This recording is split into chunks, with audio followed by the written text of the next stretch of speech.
mais nada, eu quero agradecer a Deus por esse momento que parecia um sonho.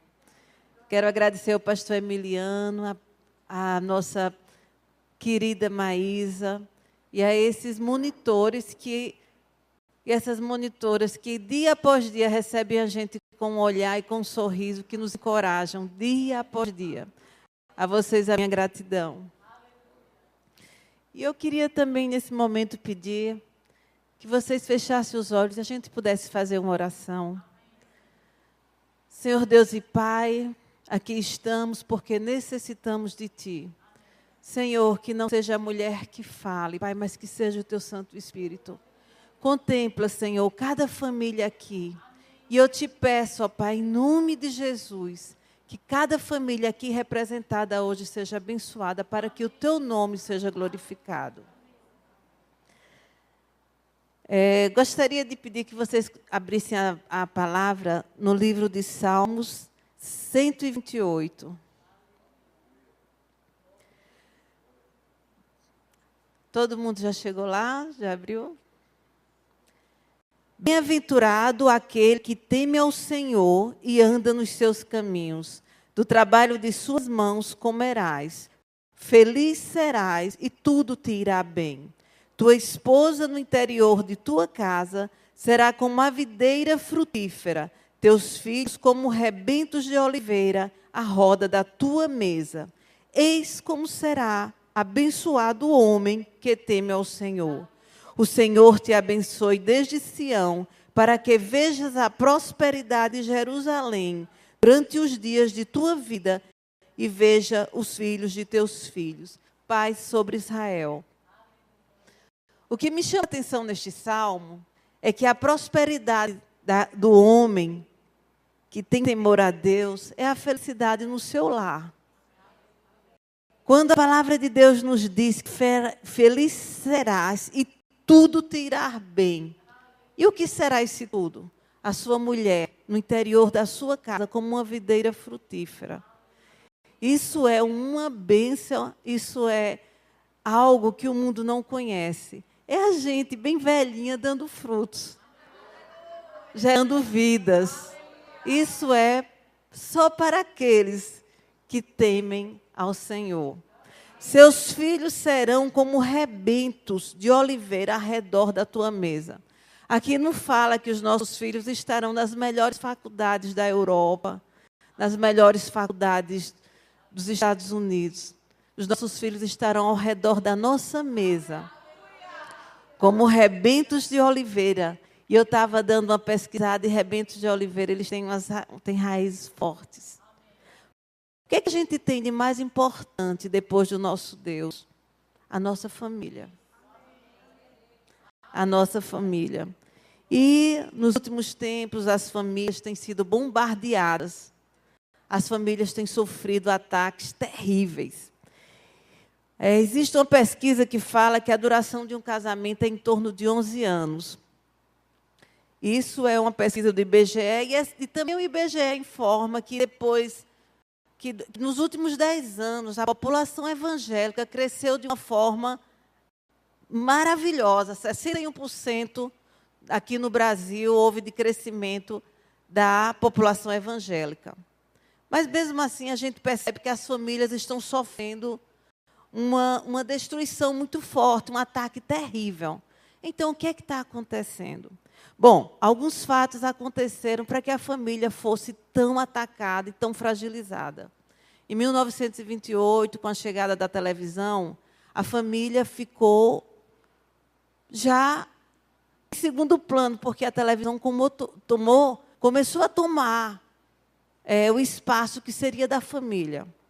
Em 1969, a chegada da internet. No Brasil, 1991. E aí, com a chegada da internet, a família sofreu um abalo muito, muito, muito significativo. Na Inglaterra, existe um estudo que 40% de vendas aumentou da mesa de escritório. E 8% da mesa de jantar, a mesa de jantar caiu 8%.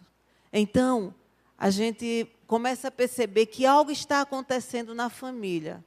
E a ausência da mesa de jantar está tendo uma influência desastrosa na nossa vida. Por quê? Porque é na mesa de jantar que a gente tem a oportunidade de olhar a menos de 1 metro o nosso filho, a nossa filha, o nosso esposo. O marido pode observar a sua mulher. Uma vez eu escutei o pastor Josué Gonçalves falando uma coisa que me impressionou, porque até então eu achava que a escola era um lugar seguro para eu mandar meu filho.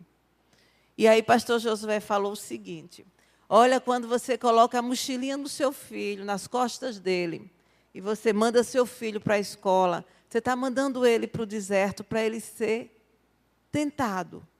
Então, quando os nossos filhos vão para as universidades, os nossos filhos vão para a escola, eles vão para ir ser tentados. Porque hoje, com essa cultura que se tenta instalar, da desvalorização da família, da figura do homem, o feminismo chegando, as crianças estão sendo, dia após dia, estão sendo tentadas. E assim, é na mesa das refeições que a gente tem a oportunidade de aquietar o coração dos nossos filhos. Essa semana, minha filha chegou, ela tem 14 anos, e minha filha chegou da escola, e eu sei que é a hora da refeição, é a hora da comunhão, aquele é o momento que eu sei que o pão da presença vai estar, onde haverá cura, onde as dúvidas serão expulsas, onde haverá reconciliação. Então, nós temos uma tradição familiar da mesa. Aí eu vou só voltar um pouquinho de como é que surgiu essa tradição familiar. Sou de uma filha de 9 irmãos. Meu pai, ele era um homem sem cultura, ele não tinha formação acadêmica, mas o meu pai tinha uma sabedoria divina. Ele valorizava a mesa do jantar. Na nossa casa, e olhe que era lá no interior, foi logo quando a televisão chegou, ter uma televisão na sala de jantar era um status. Mas o meu pai nunca permitiu que uma televisão se instalasse na nossa sala de jantar. E aí o meu pai criou a gente ao redor da mesa, conversando. Ele vencia gigantes lá fora e chegava na nossa mesa de jantar e ele compartilhava com a gente valores da vida, falava sobre ética, falava sobre justiça social. E ali a gente aprendia. A mesa é lugar de aprendizado. A mesa é lugar de discipulado. E assim, eu tenho certeza que aqui vai ter assim, muitos ministros, muitos pastores, muitos profetas. Eu sei que aqui tem apóstolos, mas eu sei também que em cada um de nós já existe uma vocação. Nós somos pescadores de homens. Na nossa casa, na nossa família, existem pessoas que estão machucadas pela vergonha, estão machucadas. Existe um filho que foi para a escola e lá na escola foi ridicularizado pela fé dele. Quando ele falou que era crente, riram dele. E é na mesa que essa vergonha vai ser sarada. Vocês lembram de Mefibosete? Mefibosete, aos 5 anos, começou uma vida de tragédia, de dor, de frustração.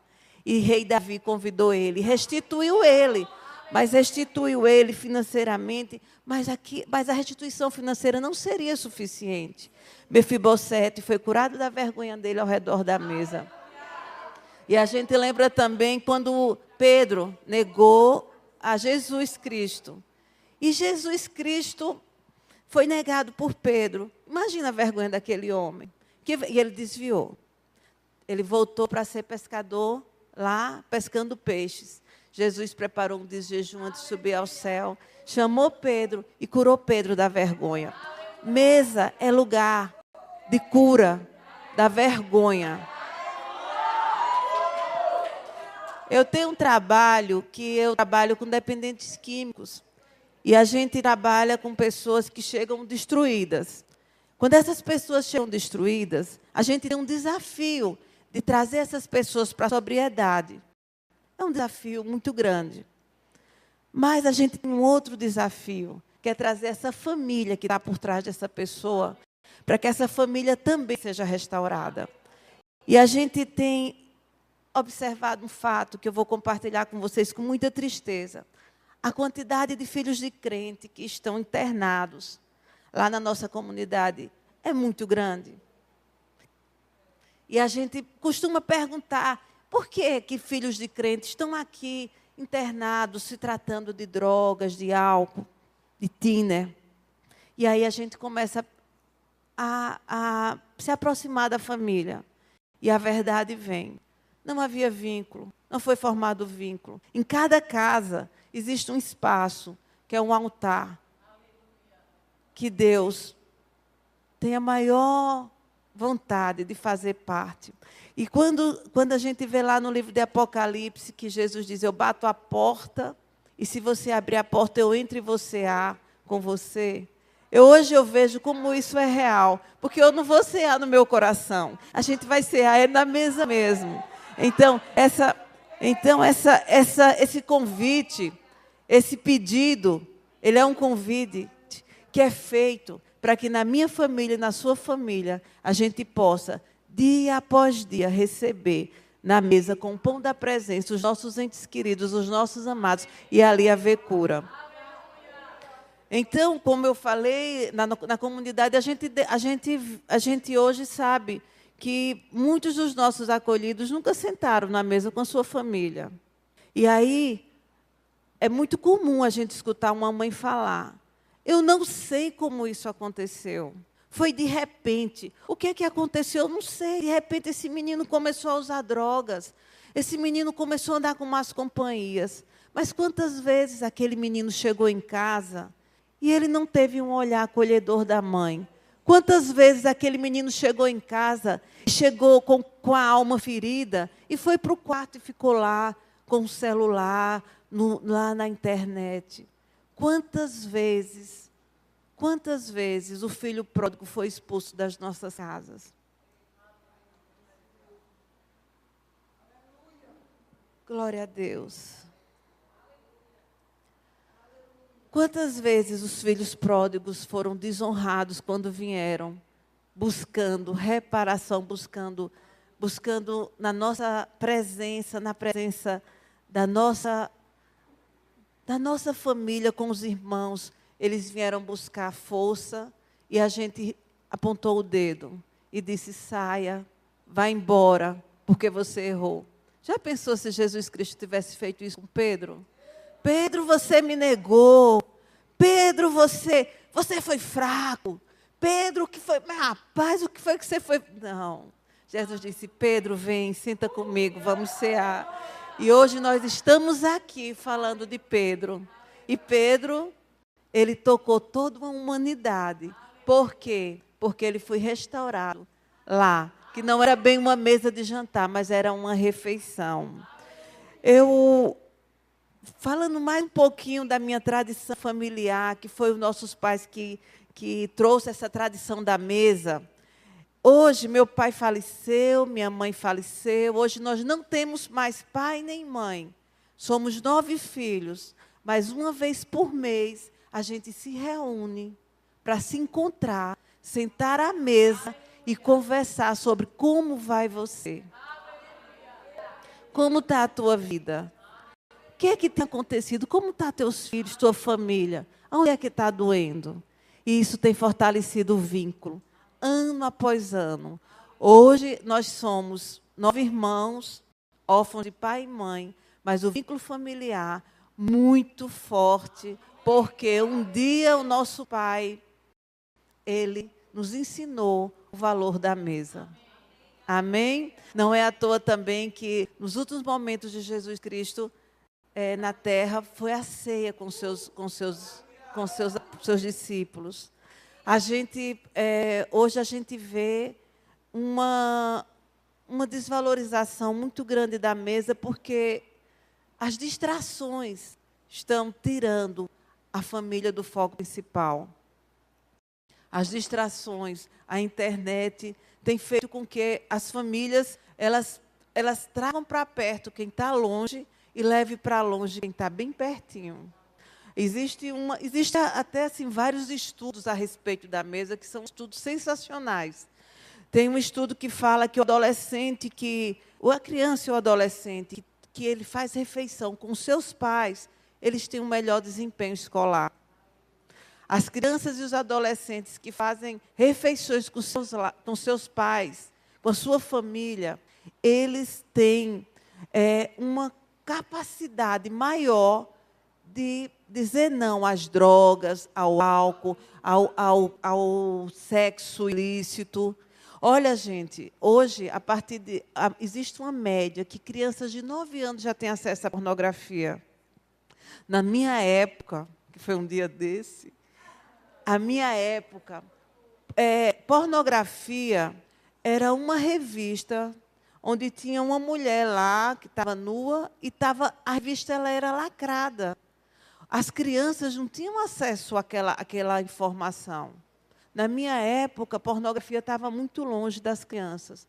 Hoje, a pornografia está com acesso fácil para que qualquer criança de 9 anos possa entrar no mundo da pornografia. E vocês sabem que essa consequência pode ser devastadora. Eu estou sem saber o tempo e eu não gostaria de tomar eu não sei como é que está o tempo. Eu ia pedir a alguém. Tenho 3 minutos? Tem 1 minuto? Então, eu só queria deixar aqui, eu só queria dar glória a Deus e dizer para vocês o seguinte. Em Provérbios 1:2, fala o seguinte: a sabedoria, ela misturou a carne, ela misturou o vinho e ela serviu à mesa. A sabedoria não é um homem, não é uma mulher, não é o filho, não é o pai. Cada um de nós pode ter, com o espírito da sabedoria, a gente pode pôr à mesa e a gente pode cuidar das nossas famílias. E Deus abençoe a todos.